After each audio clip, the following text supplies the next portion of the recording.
네, 오늘 우리 성경 말씀 보겠습니다. 오늘 로마서 15장 1절에서 13절 말씀입니다. 제가 봉독하겠습니다. 믿음이 강한 우리는 마땅히 믿음이 약한 자의 약점을 담당하고 자기를 기쁘게 하지 아니할 것이라. 우리 각 사람이 이웃을 기쁘게 하되 선을 이루고 덕을 세우도록 할지니라. 그리스도께서도 자기를 기쁘게 하시지 아니하셨나니 기록된 바 주를 비방하는 자들의 비방이 내게 미쳤나이다 함과 같으리라. 무엇이든지 전에 기록된 바는 우리의 교훈을 위하여 기록된 것이니 우리로 하여금 인내로 또는 성령의 위로로 소망을 가지게 함이니라. 이제 인내와 위로의 하나님이 너희로 그리스도 예수를 본받아 서로 뜻이 같게 하여 주사 한 마음과 한 입으로 하나님 곧 우리 주 예수 그리스도의 아버지께 영광을 돌리게 하려 하노라. 그러므로 그리스도께서 우리를 받아 하나님께 영광을 돌리심과 같이 너희도 서로 받으라. 내가 말하노니 그리스도께서 하나님의 신실하심을 위하여 할례의 추종자가 되셨으니 이는 조상들에게 주신 약속들을 견고하게 하시고 이방인들도 그 긍휼하심으로 말미암아 하나님께 영광을 돌리게 하려 하심이라. 기록된 바 그러므로 내가 열방 중에서 주께 감사하고 주의 이름을 찬송하리로다 함과 같으니라. 또 이르되 열방들아 주의 백성들과 함께 즐거워하라 하였으며 또 모든 열방들아 주를 찬양하며 모든 백성들아 그를 찬송하라 하였으며 또 이사야가 이르되 이새의 뿌리 곧 열방을 다스리기 위하여 일어나시는 이가 있으리니 열방이 그에게 소망을 두리라 하였느니라. 소망의 하나님이 모든 기쁨과 평강을 믿음 안에서 너희들에게 충만하게 하사 성령의 능력으로 소망에 넘치게 하시기를 원하노라. 아멘. 이 시간 우리 함께 소망을 주시는 하나님이라는 제목으로 주의 말씀을 전하고자 합니다. 우리가 인생을 살아가면 우리 주변에 둘러싸고 있는 여러 가지 문제들 때문에 도저히 내 힘으로 해결할 수 없을 때가 있습니다. 우리 주변에 일어나는 일들 때문에 우리는 아파하고 우리는 슬퍼하게 됩니다. 원하지 않는 어떤 형편에 처하게 될 때 우리는 절망하지 말고 오늘 이 말씀대로 소망해 주시는 하나님을 바라볼 수 있기를 바랍니다. 오늘 성경은 변함없이 우리에게 참된 소망이 하나님 안에 있다고 말씀합니다. 오늘 본문 4절에 보면 우리로 하여금 인내로 또는 성경의 위로로 소망을 가지게 함이라 라고 합니다. 오늘 우리가 성경을 읽을 때 하나님 위로의 하나님 또 이 소망의 하나님을 믿으시기를 바랍니다. 오늘 성경이 주는 위로를 통하여 하나님은 사람들에게 소망을 주기를 원하십니다. 오늘 이 성경 말씀을 읽을 때 하나님은 우리에게 소망을 가져다 주십니다. 오늘 우리가 성경 말씀을 읽어보면 이 성경에는요 하나님의 소망으로 가득 차 있습니다. 절망에 빠진 사람들 가운데 하나님께서 주시고자 하는 것이 바로 소망입니다. 우리가 성경을 읽어보면 하나님께서 노아에게 인류의 소망을 주셨습니다. 우리가 잘 알고 있듯이 이 노아가 이 인류의 심판을 받게 되었을 때 노아가 대홍수가 있기 전에 무려 120년 동안이나 하나님의 말씀을 따라서 이 노아의 방주를 지었습니다. 하나님은 노아에게 홍수의 심판이 있은 후에 인류를 새롭게 시작할 것이고 새로운 이 시작의 소망을 이 노아에게 주었습니다. 그래서 노아가 배를 다 만들었습니다. 그 배 안에 동물들과 가족들과 여러 가지 짐승들과 모든 인류를 다 이곳에 태웠습니다. 그리고 40일 동안이나 비가 내렸습니다. 이때 온 세상이 홍수로 가득 찼고 이 배 밖에 있던 모든 인류는 다 죽게 되었습니다. 비는 그쳤지만 우리가 언제 이 배 밖에 나갈 수 있을지 아무도 알 수 없었습니다. 그때 비둘기가 어떻게 합니까? 올리브 나무 잎사귀 하나를 가지고 돌아옵니다. 자, 그때 이 비둘기가 물고 온 이 나뭇잎은 하나님께서 주시는 노아를 향한 소망이었습니다. 대홍수가 끝난 뒤에 이제 땅에 물이 다 말랐다는 것을 보여주는 그죠 표시이자 희망이었고 평안을 상징했습니다. 노아는 이 비둘기가 가져다 준 이 나뭇잎, 올리브 나무 그 잎사귀를 보고 땅에 이제 물이 다 말랐구나. 우리가 이제 다시 인류를 시작할 수 있겠구나 라고 생각하게 되었고 노아는 그 방주 안에서 소망을 발견하게 되었습니다. 아마도 이 잎사귀를 보고 노아는 뛸 듯이 기뻤을 것입니다. 별것도 아닌 것이 노아에게 새로운 소망을 준 것입니다. 그리고 하나님께서 이 노아에게 소망의 말씀을 해주십니다. 뭐라고 말씀하십니까? 창세기 8장 16절 17절에 보니 너는 아내와 아들들과 며느리들을 데리고 배 밖에 나오너라. 너와 함께 머물고 있는 각종 생물들 즉 새와 짐승과 땅 위에 기는 모든 것도 배에서 끌고 나오더라. 그것들이 땅 위에서 활동하며 알을 까고 새끼를 많이 낳아 땅 위에서 번성할 것이니라. 자, 하나님께서 이것을 통해서 인류에게 다시 생육하고 번성하라고 하는 인류의 축복을 다시 약속해 주십니다. 자, 그래서 아무것도 남지 않는 이 땅에서 새롭게 인류를 시작하게 되고 이것이 하나님께서 인류에게 주시는 새로운 소망이었던 것입니다. 오늘 우리도 이 인생을 살아갈 때 현실은 우리에게 절망을 소리치지만 또 내가 어떻게 해야 할지를 모를 때, 막막할 때 오늘 우리가 하나님께서 노아에게 주신 이 올리브 나무 잎사귀처럼 하나님 안에서 소망을 발견하시기를 바랍니다. 그리고 또 하나님께서 인류에게 소망을 주시는데요. 그것은 바로 예레미야 선지자에게 소망을 주셨습니다. 여러분 성경에 읽어보면 예레미야서 다들 잘 아시죠? 이 예레미야 선지자는 별명이 있습니다. 바로 눈물의 선지자입니다. 이 예레미야 선지자는 남유다 왕국 말기 때 활동했던 선지자입니다. 이 남유다 왕국 말기에 이제 바벨론이 침략해 들어오는데 이 예레미야 선지자가 하나님께 소망을 받습니다. 근데 그게 뭐냐면 앞으로 이 남유다 왕국은 하나님께 멸망을 받아서 이제 바벨론에 끌려가게 될 터인데 저항하지 말고 그냥 항복하라는 것입니다. 여러분 이 말씀이 얼마나 힘들고 어려운 이 예언입니까? 앞으로 우리나라가 일본에 중국에 이제 멸망당하게 될 터인데 저항하지 말고 그냥 끌려가십시오. 이제 이런 식으로 예언을 전했던 것입니다. 자, 그러니까 이 당시에 이 하나님의 심판에 대해서 말씀을 전했던 이 예레미야 선지자는 그 당시에 어떻게 보면 매국노라고 취급을 당했고 많은 남유다 백성들에게 멸시를 받았습니다. 이 선지자는 하나님의 말씀을 전하는 사람입니다. 근데 이 예레미야의 이 예언은 불투명하게 짝이 없습니다. 이 예레미야 선지자의 사명은 하나님의 징계를 받아서 남유다 왕국은 반드시 멸망해야 한다는 것입니다. 바벨론의 침공을 받아서 하나님의 심판을 선포하면서 남유다 백성들에게 항복하라고 권고했기 때문에 그 남유다의 왕들과 고관들에게 있어서 민족을 배반하는 사람으로 여겨졌던 것입니다. 자, 그래서 예레미야 33장에 보면 이렇게 말씀합니다. 예레미야가 아직 경호뜰에 갇혀 있을 때 마치 노아가 배에 갇혀 있었던 것처럼 오늘 이 예레미야 선지자는 경호원 뜰에 갇혀 있습니다. 다른 말로 하면 감옥입니다. 그죠? 이 예레미야가 살았던 그 시대 남유다, 북이스라엘 하나님의 소망이 없던 나라였습니다. 땅은 황폐해졌고요. 사람이 살기도 짐승이 살기도 어려운 곳이 되어버렸습니다. 그곳에서 하나님의 사람들의 그 즐거운 소리는 다 사라져 버렸고요. 이 감옥에 갇힌 예레미야 선지자가 할 수 있는 일이라는 것은 기도하는 일밖에 없었습니다. 기도할 밖에 할 수 없는 이 예레미야 선지자에게 지금 옥에 갇혀있는 이 선지자에게 하나님의 말씀이 임합니다. 다시 말하면 하나님께서 예레미야 선지자에게 새로운 소망을 주신 것입니다. 그게 무엇입니까? 예레미야서 33장 2절에서 3절 말씀입니다. 이를 행하시는 자 그것을 만들며 성취하시는 여호와 그의 이름을 여호와라 하는 이가 이와 같이 이르되 너는 나에게 부르짖으라. 그러면 내가 내게 응답하겠고 내게 전에 알지 못하는 놀라운 일들과 비밀들을 알려주겠다. 여러분 이 아주 유명한 말씀이죠. 예레미야 33장 3절 말씀입니다. 너는 내게 부르짖으라.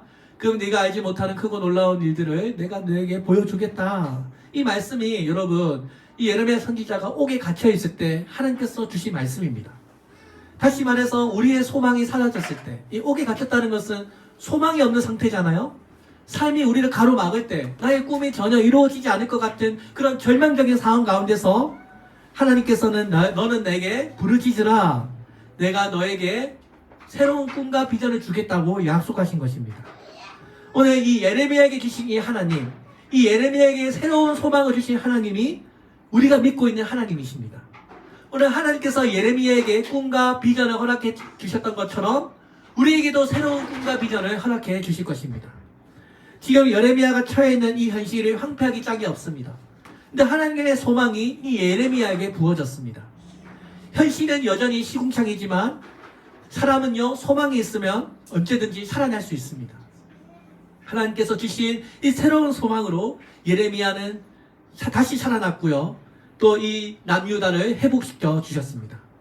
오늘 우리도 이 시국자 같은 현실 가운데서도 하나님은 우리에게 새로운 소망을 주십니다. 자, 또 한 명의 소망의 사람이 있습니다. 바로 에스겔 선지자입니다. 바벨론의 포로로 잡혀갔던 이 에스겔 선지자에게 하나님께서는 하나님의 소망을 주셨습니다. 여러분, 이 에스겔서를 읽어보면 이 에스겔서가 처해 있던 이 현실이라고 하는 것은 예레미야 선지자보다 더 참담했습니다. 왜냐하면 이미 포로로 잡혀갔기 때문입니다. 선지자는 예레미야 선지자는 아직 잡혀가기 전이잖아요. 근데 여기 잡혀가 버렸어요. 그러니까 여러분 얼마나 비참합니까? 이 다른 나라의 주권을 빼앗겨가지고, 여러분 우리도 그런 역사 가지고 있잖아요. 주권을 빼앗겨가지고 다른 나라의 지배를 받는 것 얼마나 수치스럽습니까?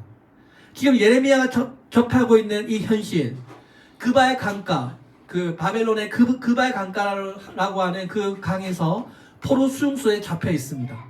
고통스럽기 짝이 없고 절망스러운 삶을 살아가고 있습니다. 사실 이 에스겔은 그동안 선지자가 되기 위해서, 제사장이 되기 위해서 많은 교육과 훈련을 받은 사람입니다. 이 나이가 아마 굉장히 젊었을 나이고 아마 20대로 추정하고 있습니다. 그 10대까지 제사장이 되기 위해서 열심히 율법을 교육받고 하나님의 선지자로 훈련을 받았지만 이제 포로로 잡혀가서 물거품이 되었습니다. 성전에 너무 멀리 떨어져 있고 제사장으로서 자기가 할 수 있는 일이라고는 하나도 할 수 없습니다. 쉽게 말하면 하루아침에 직장이 사라져버린 것입니다. 무기력함이 그를 엄습했습니다. 살아있지만 죽은 것입니다. 이런 절망에 빠져 있을 때 하나님께서 아무런 소망이 없는 이 에스겔에게 하나님께서 소망을 주십니다. 언제 이런 일이 생기냐면 바로 바벨론의 포로를 잡혀가 있을 때, 이 그바의 강가에 앉아 있을 때 성경에 보면 하늘이 열리고 하나님의 영광과 말씀을 체험하는 일이 일어나게 됐다고 합니다. 여기는 성전이 아닙니다. 바벨론이라고 하는 이방 나라의 제국입니다. 그때 하나님께서 여전히 이 유대인들의 고향이자 그 기도하는 장소였던 그 포로로 잡혀가 있는 그곳에서 하나님을 만나는 통로가 된 것입니다. 오늘날 하나님 이 땅의 교회, 이 땅에 하나님께서 세워두신 이 교회를 통하여 하나님은 새로운 소망을 주십니다. 자, 그래서 하나님께서 에스겔 선지자에게 새로운 소망을 보여주십니다. 그 소망이 무엇입니까? 우리가 잘 알고 있는 에스겔서 37장의 소망입니다. 에스겔서 37장에 보면 하나님께서 이 에스겔을 해골이 있는 곳으로 막 끌고 갑니다. 그때 하나님께서 바벨론의 포로를 잡혀가 있던 그 에스겔을 여러 가지 해골로 있는 곳을 보여줍니다. 이게 뭡니까? 이 해골은 바로 이스라엘 백성들을, 이 하나님을 저버렸던 그 죽어있는 영혼들, 바로 이스라엘 백성들을 말합니다.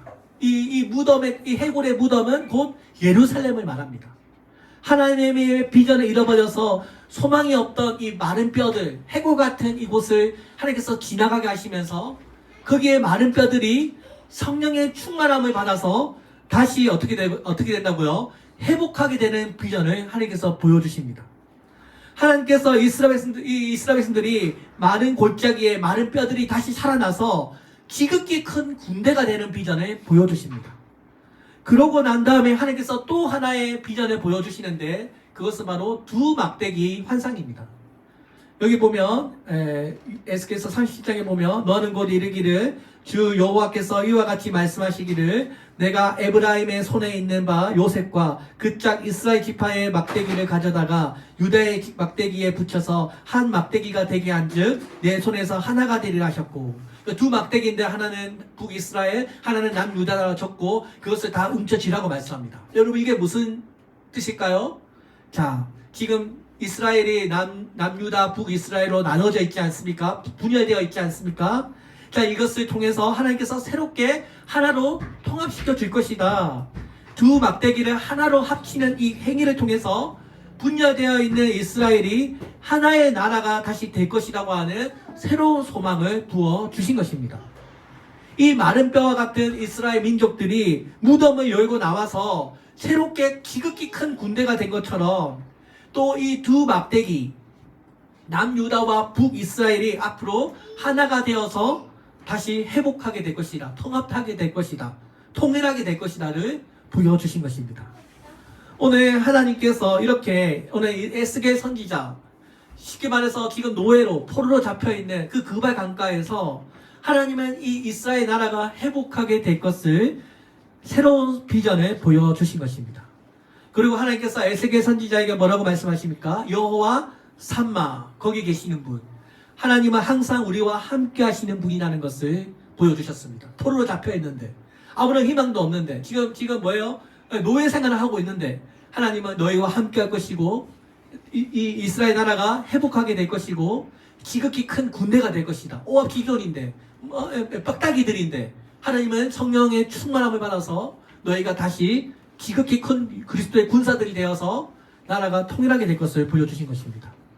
그리고 에스겔 선지자는 이 비전을 받아들인 다음에 새로운 사명을 가지고 하나님의 일을 감당하게 됩니다. 이제부터 진짜 선지자의 삶을 살아가게 됩니다.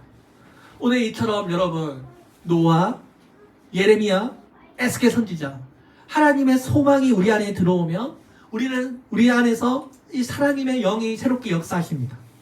우리들이 스스로가 미약한 군사로 보일지도 모르지만 아무런 장비도 갖춰져 있지 않는 연약한 병사들이지만 여러분 우리 안에 성령이 임하면 우리 안에 하나님의 소망이 주시면 우리는 지극히 큰 군사들이 되어서 하나님의 나라에 위해서 쓰임받는 영적인 전쟁에서 승리하는 그런 그리스도의 군사가 될 줄로 믿습니다.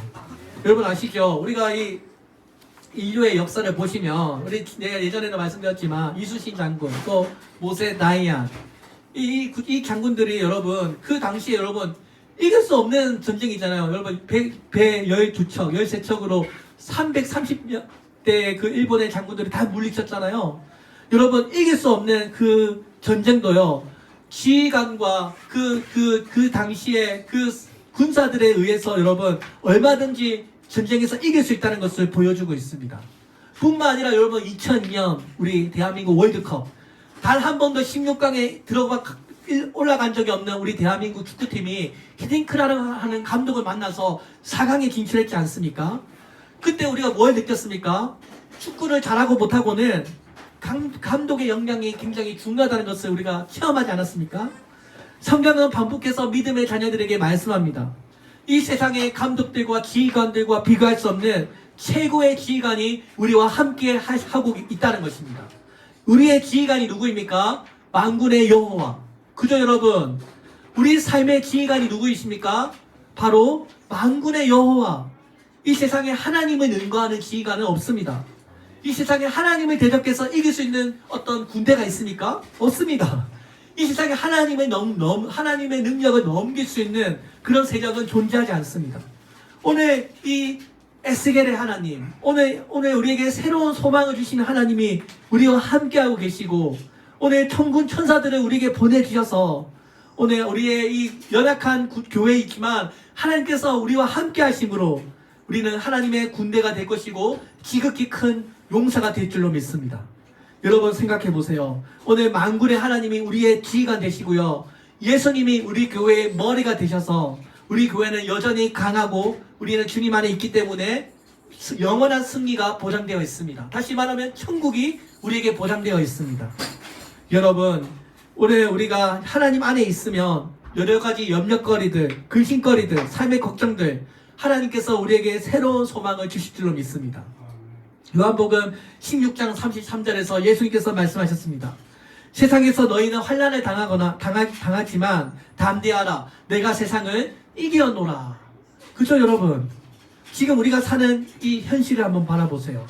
여러 가지 환경적인 것들에 우리가 지배를 받습니다. 영향을 받습니다.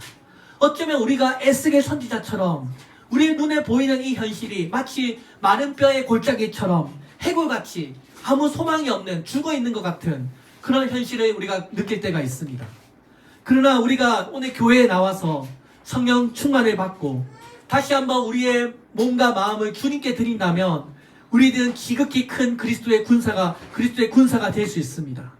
오늘 하나님께서 이 에스겔 선지자에게 보여주신 비전이 무엇입니까? 마른 뼈와 같은 해골과 같은 그런 우리들이라고 할지라도 하나님의 손에 맡겨질 때 하나님은 우리를 그리스도의 군사로 변화시킬 수 있다는 것입니다. 지극히 많은 뼈가 같은 아무런 소망이 없는 그런 골짜기라 할지라도 하나님은 그것을 큰 군대로 변화시키는 분이십니다. 이것이 하나님께서 하시는 방법입니다. 우리의 꿈과 비전, 우리의 소망, 주님을 향한 우리의 어떤 계획들, 하나님은 그것을 현실로 만들어 주시는 분입니다. 그리고 실제로 예수 그리스도께서 십자가에 달려 죽으심으로 하나님의 소망을 이루어 주셨습니다.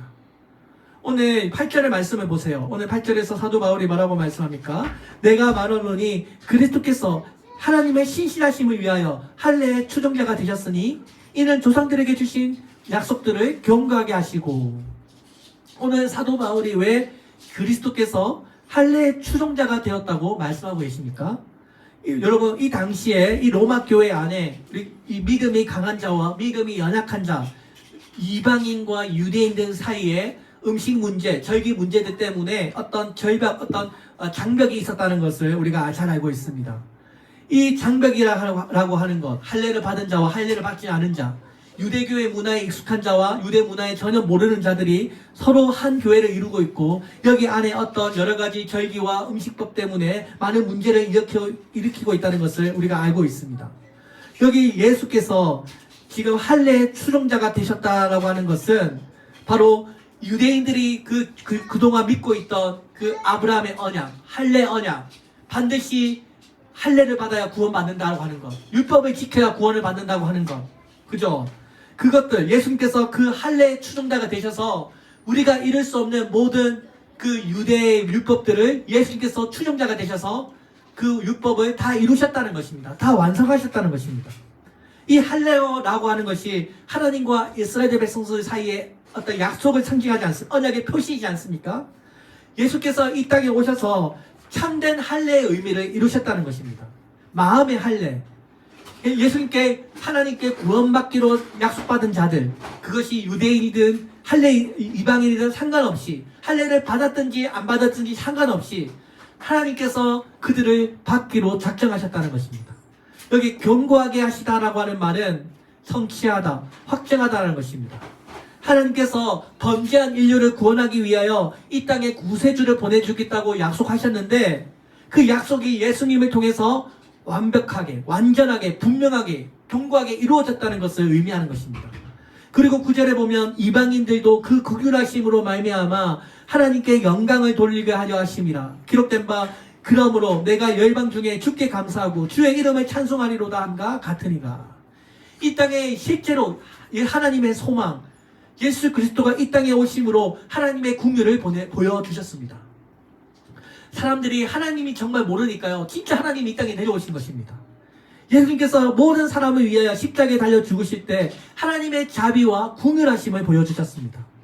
예수께서 할례를 받을 필요가 없었지만 먼저 그 하나님의 언약, 바로 하나님과 그 언약했던 그 조상들의 언약을 이루기 위해서 하나님께서, 예수께서 직접 할례를 하시고, 또 할례와 상관없는 이방인들을 위해서 하나님께서도 그들에게 대신 할례를 받으시고 모든 수치를 다 예수님께서 받으셔서 하나님의 크고 놀라운 긍휼을 보여주신 것입니다. 여러분, 그래서 오늘 우리가 이 하나님의 소망을 찬양하지 않을 수 없는 것입니다. 왜냐하면 하나님께서 오늘 우리 주의 백성들에게 이 하나님의 소망을 넘치게 주시기를 원하기 때문입니다. 오늘도 하나님은요, 우리에게 소망을 주시기를 원하십니다. 이 세상에 택한 유대인들 뿐만 아니라 이방인들조차, 우리가 흔히 버림받았다고 생각했던 하나님의 언약에 밖에 있던 그 이방인들조차 하나님의 긍휼하심을 잊고 있다는 것을 아주 분명히 말씀하고 있습니다. 그래서 바울은 계속해서 시편의 말씀들, 신명기, 이사야 말씀을 통해서 오늘 하나님의 말씀을 인용하고 있습니다. 오늘 바울이 이 이사야 선지자가 말하고 있는 열방의 소망을 이야기합니다. 여러분, 열방의 소망이 무엇입니까? 12절에 보니 이새의 뿌리 곧 열방을 다스리기 위하여 일어나시는 이가 있으리니 열방이 그에게 소망을 두리라고 두리라라고 말합니다. 여기 보면 이새의 뿌리 곧 열방을 다스리기 위하여 일어나시는 이 누구예요 여러분? 예수님이시죠. 이사야 선지자가 예수님 태어나기 400년 전에 이새의 뿌리 다윗의 뿌리에서 메시아가 태어날 것을 예언했습니다. 근데 그 예수님은 유대인들만이 아니라 누구를 위해서 열방이 그에게 소망을 주리라. 열방을 위해서 이 땅에 오신 것입니다. 근데 여러분 우리가 이 사도 바울이 이 편지를 쓰기 전에 이미 500년 전에 이사야 선지자가 메시아가 올 것을 예언했는데 그 이사야가 활동했던 그 시대도요 여러분 소망이 있던 시대가 아닙니다. 굉장히 절망적인 시대입니다. 왜냐하면 그때 이 이사야 선지자가 활동하던 그 시대에 이스라엘은 남유다 북이스라엘로 나뉘어져 있었고 북이스라엘 이미 아수르에게 멸망을 당한 뒤입니다. 그리고 그 다음 이제 어느 나라입니까? 남유다죠. 자 이제 남유다가 이제 거의 멸망하기 직전에 바로 그 직전에 활동했던 선지자입니다. 여기 여러분 이때 무슨 한 줌의 소망이라도 찾을 수 있겠습니까? 나라가 이제 멸망하기 직전인데 자 그때 하나님께서 이 이사야 선지자에게 어떤 군사적인 위로를 한 것이 아닙니다. 그때 하나님께서 이 이사야 선지자에게 바로 했던 그 소망이 바로 앞으로 하나님께서 태초부터 예언했던 그 여자의 후손이 올 것이라고 했던 그 말씀 이새의 뿌리 다윗의 뿌리에서 이 열방을 구원할 예수 그리스도가 태어날 것이라고 하는 새로운 소망을 이사야에게 부어준 것입니다. 전쟁에 이길 것이라고 예언한 것이 아닙니다. 하나님의 소망이 뭐예요? 이스라엘만 뿐만 아니라 모든 열방을 구원할 열방에 대한 소망 그죠? 곧 우리에 대한 소망을 하나님께서 이사야 선지자에게 부어주신 것입니다. 자 그래서 오늘 13절에서 소망의 하나님 이 모든 기쁨과 평강을 믿음 안에서 너희에게 충만하게 하사 성령의 능력으로 소망이 넘치게 하시기를 원하노라. 오늘 하나님은 우리에게 소망이 넘치기를 원하십니다. 절망밖에 보이지 않지만 하나님은 우리 가운데 소망이 넘치기를 원하십니다. 여기 보면 기쁨과 평강을 너희에게 주기를 원한다. 왜 바울이 로마 교회에게 기쁨과 평강이 넘치기를 위해 기도하고 있습니까? 지금 이 로마 교회 안에 분열이 일어나고 있잖아요. 음식법과 절기법 때문에 서로 의견이 나눠져서 기쁨과 소망을 잃어버린 상태입니다. 자, 그래서 바울은 로마 교회를 위해서 기도하는데 성령의 능력으로, 성령의 은혜로 다시 하나님의 기쁨과 평강이 이 교회 안에 회복하기를 간절히 원했던 것입니다. 오늘 우리의 하나님은 걱정, 근심거리, 불화, 여러 가지 우리의 얼룩진 마음 가운데 기쁨과 평화로 우리의 마음을 바꾸어 주기를 원하시는 분입니다. 사단은 언제나 기회만 있으면 우리 교회를 항상 불화와 여러 가지 근심거리로 우리를 염려하게 만들지만 언제든지 우리 교회를 향하여 불화살을 쏘아대고 있지만 여러분 우리가 이 사단의 불화살을 막아낼 수 있는 것도 뭐예요? 성령 안에서 기도하는 것이고 하나님 소망 가운데 우리가 즐거움을 찾는 것입니다. 오늘 항상 교회를 향하여 사단은요 항상 끊임없이 분열의 불화살을 쏘아대고 있습니다. 오늘도 이 교회에 나오기까지 여러분 얼마나 많은 시험거리가 있었겠습니까? 날도 추운데 그죠? 추워 죽겠는데 또 교회 나와야 돼요. 여러 가지 일들도 많은데 약속들도 많은데 다 미루고 교회 나왔습니다. 여러분 오늘 우리가 주님 안에서 기쁨과 평화, 소망, 희망 오늘 주님께서 이런 주의 능력을 우리가 잘 유지할 수 있도록 항상 깨어서 주님 안에서 기도해야 합니다. 음부의 권세는 절대 예수 그리스도를 대적하여 승리할 수 없습니다. 여러분 우리가 높은 산을 오를 때 여러분 등산가들은 몸에 구명 로프를 칭칭 감고 올라갑니다. 그 구멍 로프는 평소에는 별로 필요가 없고 오히려 더 불편하지만 나중에 절벽을 올라갈 때 추락할 때쯤이면 우리의 생명을 구원해주는 아주 지켜주는 역할을 감당하게 됩니다. 근데 우리가 하는 이 기도 우리가 성령 안에서 하는 이 기도는 우리의 인생을 지켜주는 구명 로프와도 같습니다. 기도는 사단이 쏘아대는 이 불화살, 시험의 불화살을 막아내는 가장 강력한 방패가 되는 것입니다. 우리가 기도할 때 우리의 영혼은 병들지 않고요. 또 우리 교회가 지켜주시고 여러 가지 환경적인 어려움, 악조건 속에 우리 교회가 존재하고 있지만 우리가 절벽으로 추락하지 않도록 마치 구명 로프처럼 우리를 지켜주는 것이 바로 우리의 기도인 것입니다. 오늘도 하나님은요 우리에게 새로운 소망을 주시기를 원하십니다. 오늘 우리가 소망이라 하는 것은 미래에 이루어진 미래에 천국 가는 것만 소망이 아니고요 이 땅 가운데 우리가 이 땅 살아갈 때 하나님께서 우리에게 주시는 풍성한 기쁨과 하나님의 샬롬을 누리기를 하나님은 원하십니다. 예수님은 우리의 미래의 희망이기도 하시지만 또 우리의 현재의 희망이 되시기도 합니다. 하나님께서 믿는 자에게 밝은 미래를 약속하시지만 오늘 또 우리에게 새로운 희망을 또 약속하십니다. 여러분, 우리나라를 한번 생각해 보세요. 불과 100년 전만 해도 우리나라에 소망이 없던 나라이지 않습니까? 그런 나라에 하나님께서 선교사들을 복음을 이 땅에 보내주셔서 우리나라의 운명을 바꾸어 주었습니다. 그 전까지만 해도 여러분, 우리나라는 주권마저 빼앗기고 미신과 우상이 가득했던 그런 나라였습니다. 6.25의 전쟁의 폐허 가운데 소망이라는 발견할 수 없는 그런 참혹한 나라였습니다. 근데 하나님께서 100년 전에 이 땅 가운데 복음을 보내주셔서 이 땅에 뭐예요? 하나님의 은혜를 부어주셨습니다. 자, 그러자 우리나라가 지극히 유일하게 산업화와 민주화, 그죠? 경제와 이 민주주의를 같이 이룬 그런 유일한 나라로서 경제적인 변형을 우리가 경험하게 되었고, 이 전 세계에서 두 번째로 선교사를 많이 파송하는 나라가 되었습니다.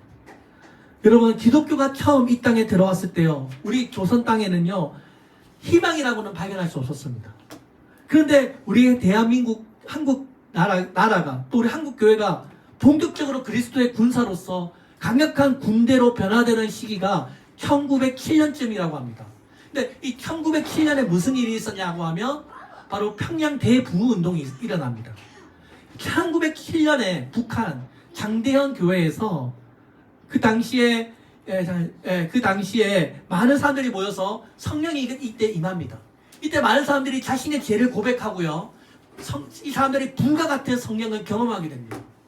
이때 1907년에 바로 평양 대부흥운동인데, 이때 이 당시에 기독교의 인구가 한 7만 명 정도 된다고 합니다. 7만 명. 이 당시에 전체 인구, 그 당시 전체 인구에 보면 1%도 안 되는 아주 작은 숫자였다고 합니다. 그런데 이 당시 1907년에 장대현 교회에서 성령의 뜨거운 불길을 경험하게 한 뒤에 우리 대한민국에 큰 부흥의 역사가 일어나게 되었고, 이 1907년을 기점으로 어두운 시대의 한국교회는 믿음의 민족의 소망이 되었습니다. 지금 여러분, 우리나라가 얼마나 많이 좋아졌습니까? 삼시세끼 밥을 다 챙겨 먹기 시작한 때가 불과 몇십 년도 되지 않습니다. 그 전까지만 해도 삼시세끼 다 챙겨 먹는 나라가 사람들이 많이 없었습니다. 근데 그 옛날에 우리 아버지 시대만 하더라도 초등학교 졸업하면 곧바로 공장에서 일하던 사람들이 많았습니다. 지금처럼 부모님에게 유산을 받을 수 있는 그런 사람들이 거의 없었고요. 다들 맨 땅에 헤딩해서 살았습니다. 여러분, 그렇지 않습니까? 불과 80년대, 90년대까지만 해도 우리나라가 굉장히 가난했고요. 지금처럼 이렇게 인프라가 좋아진 게 얼마 되지 않습니다. 그 전까지만 해도 인생의 사닥다리라고 하는 것은 존재하지 않았습니다. 근데 그때에도 부모님들이 인생을 포기하지 않고 열심히 살았기 때문에 어느 순간 우리나라의 여건이 좋아져 버렸습니다. 지금은 애기 많이 나오면 학교도 막 공짜로 보내주고 우리 많이 받았잖아요. 네. 나라에서 여러 가지 그런 분유값도 주고 기저귀값도 주고 이렇게 기초생활수급도 해주고 살아갈 수 있게 만들어줬잖아요. 근데 옛날 우리 아버지 시대만 해도 그런 거 없었어. 그런 게 어디 있습니까, 그죠? 애 많이 낳아도 하나도 안 받았대요. 불과 이렇게 우리 나라가 이렇게 좋아진 지 얼마 되지 않았습니다, 여러분. 우리 부모님들이 우리 나라를 잘 살기 위해서 이 좋은 여건을 만들어주기 위해서 아주 열심히 살았습니다. 근데 옛날에 우리 아버지 시대만 해도 그랜저 타고 다니면요, 성공의 상징이었습니다. 근데 요즘에는 여러분 길거리에 여러분 벤츠, BMW, 제네시스, 여러분 그거 본다고 해서 신기하다고 생각하는 사람 없잖아요. 근데 여러분 요즘에 얼마나 우리 대한민국이 얼마나 잘 좋아졌습니까? 이 땅에 이 교회라고 하는 것, 이 땅에 심겨진 하나님의 소망인 것입니다. 겨울이 되면 철새되면 수천 킬로, 수만 킬로로 먼 곳서부터 날아옵니다. 우리나라에도 천수만 철수 도래지가 있지 않습니까? 근데 그때 철새들은요, 돌아올 때 자기의 힘으로 날지 않는다고 합니다. 대신 하늘을 더 높이 올라간다고 합니다. 더 높은 하늘에는 그 하늘을 부는 기류가 있기 때문입니다. 철새들은 그 기류에 몸을 맡기고 날개짓을 한 번 정도 하면 수십 킬로를 날아갈 수 있다고 합니다. 그 높은 기류를 이용해서 먼 곳까지 큰 힘 들이지 않고 이동을 할 수 있다고 합니다. 여러분, 우리가 이 세상을 우리의 힘으로 살아간다고 하면 얼마나 힘들고 버겁습니까? 그죠? 아무리 노력해도 우리의 힘으로는 할 수 없는 일들이 너무나 많습니다. 그런데 높은 기류를 만나면, 다시 말해서 하나님께 맡기면, 하나님을 바라보면 우리의 힘이 아니라 높은 기류를 통해서 하늘을 나는 저 최세대처럼 큰 힘 들이지 않고 하나님께서 주시는 힘으로 우리가 앞으로 전진할 수 있다는 것입니다. 하나님께 소망을 두면 힘든 일이 풀리기 시작합니다.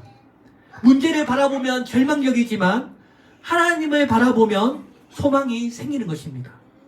그래서 여러분, 오늘 우리는 이 우리에게 소망을 주시는 하나님을 바라보아야 합니다. 비록 내 자신이 지금 최악의 상황에 처해 있다고 할지라도 여러분, 헤쳐나가고자 하는 사람에게 하나님은 소망을 주십니다. 하나님은요, 한 사람의 소망을 통해서 이 세상을 움직이게 하십니다. 여러분, 우리 라이트 형제 아시죠? 라이트 형제가 비행기가 없는 시대에 나는 하늘을 날고 싶다고 소망했잖아요. 그때 인류 최초로 비행기 실험을 했을 때 공중에서 12초 날았다고 합니다. 12초. 남자아이가 걷는 것보다 더 느린 비행기였다고 합니다.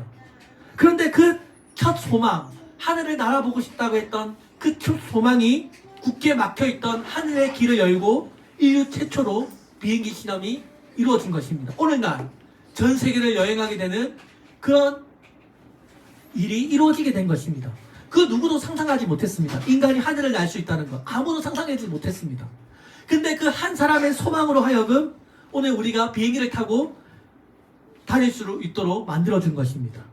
여러분, 전구 아시죠? 에디슨. 이 에디슨이 인류 역사상 최초로 전구 시험에 성공했을 때 처음에 그 전구는 얼마나 희미하든지 촛불을 반드시 켜야 볼 수 있었다고 합니다.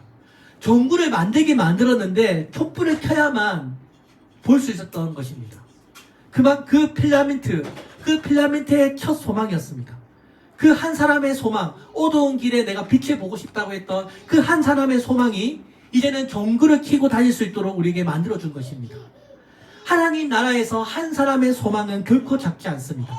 아브라함 링컨이라고 하는 한 사람의 소망을 통해서 미국의 노예 제도가 폐지되었고 미국이 하나로 통일되는 역사가 바뀌었습니다. 여러분, 한 사람입니다. 한 사람. 여러분, 영국의 청교도, 이거하고 마치겠습니다. 여러분, 영국의 청교도 가운데 존 버넌이라고 하는 사람이 있습니다. 존 버넌. 여러분, 이분 철로역정이라고 하는 책 아십니까? 철로역정. 이 존 버넌이 영국 국교의 국가적인 예배를 따르지 않고, 그러니까 카톨릭 예배를 따르지 않고 이 개혁주의, 쉽게 말해서 이제 그런 카톨릭이 아닌 우리는 개혁주의적인 그런 설교를 한다고 해서 불법 설교를 한다는 제목으로 핍박을 받고 투옥을 하게 됩니다. 여기저기 돌아다니면서 예수의 복음을 전해야 하는데 감옥에 갇히게 되니 얼마나 답답했습니까?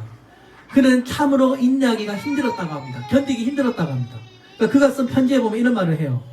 아내와 불쌍한 자식들과 떨어져 사는 것은 감옥에 갇힌 나에게서 마치 뼈에서 살점을 뜯어내는 것과 같은 고통이었다. 그것은 내가 하나님이 베푸신 가족이라는 큰 은혜를 다소 지나치게 좋아했기 때문만이 아니라 내가 없으면 불쌍한 내 가족들이 겪게 될 많은 공경과 불행과 결핍, 특히 내가 가진 그 무엇보다 내 마음에 가까이 품었던 앞 못 보는 불쌍한 내 자식이 자주 마음속에 떠올랐기 때문이다. 앞 못 보는 그 아이가 겪을 고난을 생각하면 내 마음은 산산이 부서지곤 했다. 감옥에 갇혀있으니까 가족들을 볼 수 없는 거예요. 앞을 못 보는 내 자식이 볼 수가 없는, 너무 보고 싶은 거예요. 그러니까 자기 마음이 무너졌대요. 이렇게 복음을 전하다 감옥에 갇힌 겁니다, 여러분. 감옥 생활이 지옥처럼 고통스러웠다고 합니다. 할 수 있는 게 뭡니까? 기도밖에 없었습니다. 그래서 존 버넌이 하나님께 기도했대요. 하나님, 저를 여기서 건져내 주옵소서. 이 감옥에서 제발 나를 꺼내달라고 기도를 했다고 합니다. 근데 하루는 아주 이상한 음성이 들려왔다고 합니다. 그럴 때마다 내 은혜가 족하다. 내 은혜가 족하다. 내 은혜가 내게 족하다고 하나님께서 말씀하셨다고 합니다. 마치 바울처럼. 예레미야서 49장 11절에 내 고아들을 남겨두라. 내가 그들을 살려주리라. 내 가부들은 나를 의지할 것이니라. 예레미야서 15장 11절 여호와께서 가라사대 내가 진실로 너를 강하게 할 것이요 너를 보고받게 할 것이니라. 내가 진실로 내 대적으로 환난과 재난의 때 내게 강구하게 하리라. 그럴 때마다 하나님께서 내 가구들은 내가 지킬 것이다. 환난 때 오히려 너희가 더 복을 받을 것이라고 하나님께서 말씀하셨대요. 그때 존 버넌이 깨닫게 됩니다. 아, 하나님은 나를 감옥에서 꺼내주지 않을지라도 내게 족한 은혜를 주시는구나. 그 순간 마음이 편안해졌다고 합니다. 그리고 그 감옥, 그 지옥 같던 그 감옥이 안방처럼 아늑해졌다고 합니다. 그리고 그는 그곳에서 참고 인내할 수 있게 되었다고 합니다. 무려 12년 동안이나 감옥에 갇혀 있었지만 그는 그곳에서 기도와 말씀에 묵상할 수 있게 되었다고 합니다. 감옥에 투옥하기 전에도 훌륭한 설교자였지만 투옥한 후에는 더 위대한 설교자로 본무해 갑니다. 그는 여러분 이 존 버넌 참고로 침례교 목사예요. 우리 같은 장로교회 사람도 아닙니다. 근데 그는 하나님의 예정하심과 하나님의 그 주권을 믿었는데 침례교 사람인데 우리처럼 하나님의 모든 일을 하나님께서 계획하신다고 믿었다고 합니다. 하나님은 누가 고난을 받을지 누가 고난은 우연이나 인간의 뜻이 아닌 하나님의 뜻과 작정으로 말미암아 온다. 아니 여러분 침례교 사람인데도 우리 장로교처럼 하나님의 예정론과 주권을 믿었습니다. 하나님은 누가 고난을 받을지를 정하셨다. 고난은 우연이나 인간의 뜻이 아닌 하나님의 뜻과 작정으로 말미암아 온다. 그리고 그가 감옥에서 쓴 책이 바로 불면의 명작 바로 철로역장이라는 책입니다. 이 철로역장을 읽어보면 이 주인공 이름이 크리스천이에요. 이 크리스천이 멸망의 도시를 떠나서 하늘의 도성까지 이르는 그런 삶의 여정을 기록한 책입니다. 이 철로역장은 한마디로 우리 신자들이 천국에 가는 그 여정을 기록한 것입니다. 기독교의 역사는요 항상 어려웠고 그때도 어려웠고 지금도 어렵습니다. 전 번연 때나 지금이나 여전히 개척교회는 어렵습니다. 그런데 이 철로역정과 같은 그 믿음의 여정에서 우리 교회는 반드시 승리하게 될 것이라고 저는 믿습니다. 어둠 속에서 생명을 전하기 때문에 항상 교회는 어렵습니다. 기독교 역사를 읽어보세요. 여러분 교회는요 항상 어려웠습니다. 쉬웠던 적이 한 번도 없어요. 주님께서 오늘 우리에게 주신 이 새로운 소망 뭡니까? 하나님의 비전 뭡니까? 이 땅 가운데 주님의 몸을 세우겠다. 이 땅 가운데 하나님이 기뻐하시는 가정을 세우겠다고 하는 하나님의 소망, 영혼을 구원하겠다고 하는 주님의 소망, 이 소망이 우리 안에 심겨지면 여러분 우리가 포기할 수 없는 것입니다. 오늘 우리 교회가 정말 하나님의 복음을 전하는 교회가 되어 이 땅 가운데 하나님의 선한 영향력을 끼치기를 원합니다. 하나님께서 우리에게 소망을 주시기를 원하십니다. 넘치게 주시기를 원하십니다. 오늘 이 하루를 통해서 하나님께서 우리에게 주시는 그 소망을 더욱더 풍성하게 충만해지기를 주의 이름으로 축원드립니다. 네, 기도하겠습니다. 하나님 아버지 감사합니다. 오늘 주님 우리에게 주님의 몸을 세우고자